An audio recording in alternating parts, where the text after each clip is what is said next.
There is a very small subset of American Christianity that I grew up in that treats anything that is not Christian as being inherently anti-Christian.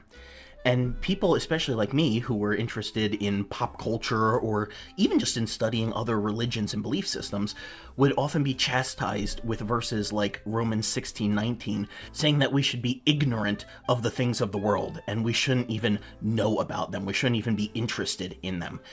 But that's not what Paul was talking about in that verse at all. Let's talk about why. Hey everyone, I'm Colin, the resident nerd and Bible scholar here at the Bible Uncut and Unfiltered.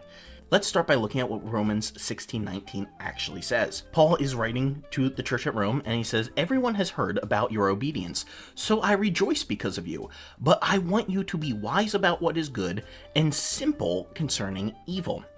And some translations will have innocent instead of simple there. And to some people, that sounds really clear. Don't learn about evil things. Stay away from secular culture. Keep yourself pure by remaining ignorant of the ways of the world. But that's not all what is happening here. First off, we need to be careful to actually read what the text says, because it doesn't talk about being ignorant of the ways of the world. It talks about being simple or innocent regarding evil. Those two things are not the exact same thing. Just because something was not distinctly made by a Christian for a Christian purpose doesn't automatically mean that it was evil. And saying that aside, context shows that this is not a good interpretation of the verse either, because the verse right before this, verse 18, is about false teachers and divisive people within the church who deceive the hearts of the simple.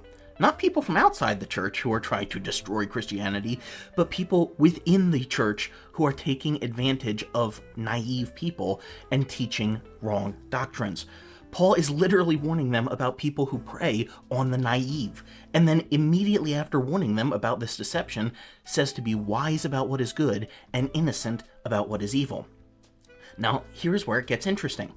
I believe Paul is directly referencing something that Jesus said in Matthew 10:16. He told his disciples, "Be wise as serpents and harmless as doves."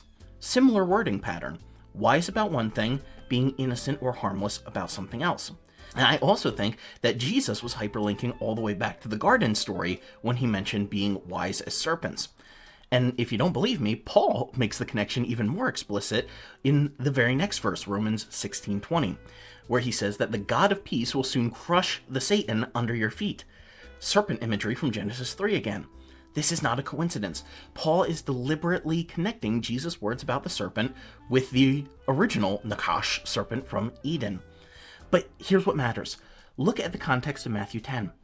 Jesus is not telling his disciples to hide from the world. He is literally sending them out into the world at that point. This is not advice to isolate yourselves from bad things.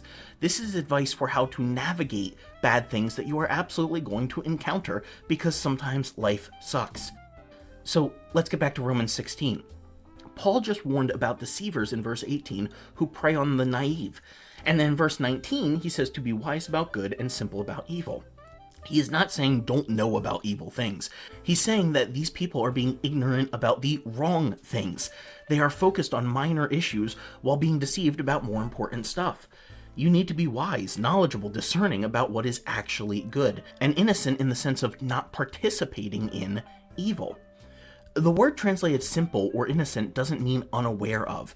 The Greek term literally means to be unmixed or unmingled. Now, I don't want to commit an etymological fallacy here and define it solely based on the exact meaning of the word, but I think it does fit in this case. Being simple regarding evil is not about not knowing evil or not studying or learning from other belief systems or other cultures or however Christians want to define that. It's about not participating in what is wrong. You can know what is evil without doing it. In fact, you need to know about it in order to avoid it. That's the reality. We cannot just bury our heads in the sand as Christians. It doesn't work that way. Those of us who grew up in fundamentalist churches where we were quote-unquote protected from secular culture, we are proof of that. We were kept ignorant, and that ignorance didn't protect us. It made us vulnerable. We didn't know how to recognize manipulation when it happened, especially within the walls of the church. We didn't understand consent. We couldn't identify abusive behavior because we had never been taught what relationships should actually look like when they are healthy. We were simple, quote unquote, in the worst possible ways. We were naive and easy to deceive. There are very few situations in life where ignorance of something is actually better for you. You need information to make wise decisions. You can't be wise, what Paul wants us to be, if you don't know what your options are. Wisdom requires knowledge, discernment, and the ability to navigate complex situations. Paul was not a stupid guy. He traveled all over the Roman Empire. He engaged with Greek philosophers. He quoted pagan poets in his letters. He understood the culture he was trying to reach. When he says that we should be wise about good and simple about evil, he is definitely not advocating for Christian isolationism. He is warning against the kind of naivety that makes you easy prey for deceivers when you isolate yourself. So the next time someone tells you that you shouldn't watch that movie or read that book or study that other belief system because we need to be quote unquote simple concerning evil, you can tell them that is not what this verse means. Paul wanted us to be wise and discerning, not naive and sheltered.